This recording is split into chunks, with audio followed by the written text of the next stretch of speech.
Oui, bon, évidemment, depuis que les Canuts ont chuté, depuis que Rumi a chuté, bon, c'est fait figure d'épouvantail.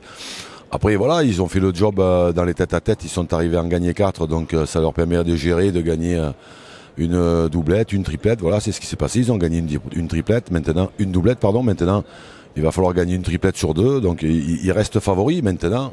Ça s'est déjà vu que l'équipe qui doivent gagner une triplette perdent les deux. Et donc, comme je le disais, c'est la glorieuse incertitude du sport. Rien n'est encore fait. Pau a toutes ses chances. Mais il faudra quand même bien jouer. Marco, je pense que c'est peut-être une histoire de forme. Christian Fazino, c'est un petit peu tactique parce que Christian Fazino, on sait très bien qu'il peut rentrer dans n'importe quelle partie à tous les postes. Il peut rentrer pointeur, il peut rentrer milieu, il peut rentrer tireur. Voilà, donc ça, c'est pas une hérésie.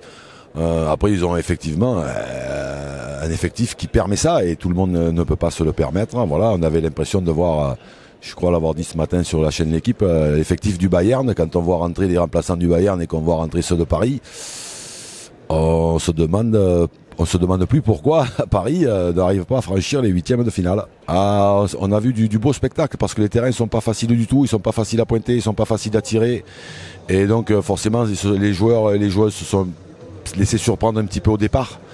Mais là, ils se sont bien acclimatés au terrain et là maintenant quand même on voit du jeu, surtout avec la pression qu'il y a, parce qu'il y a quand même faut savoir qu'il y a quand même une grosse pression.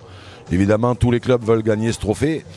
Et je pense qu'au niveau de la pression, c'est pas fini. On risque d'avoir encore de beaux moments d'émotion là et on devrait se régaler.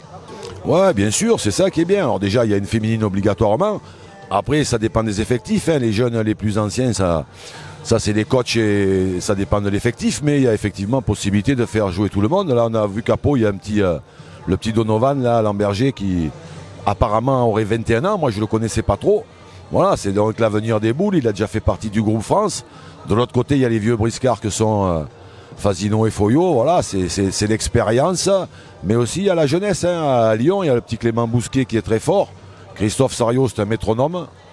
Voilà, donc on se régale. Voilà, c'est la plus belle des compétitions, cette Coupe de France. Le seul truc, c'est que comme des fois les joueurs ont des égos surdimensionnés, ça peut créer des soucis au sein du club. Voilà, parce qu'il y en a qui ne comprennent pas qu'ils n'ont rien à faire là au milieu. Et donc ça casse un peu l'ambiance du club, mais au niveau des compétitions, c'est la plus belle.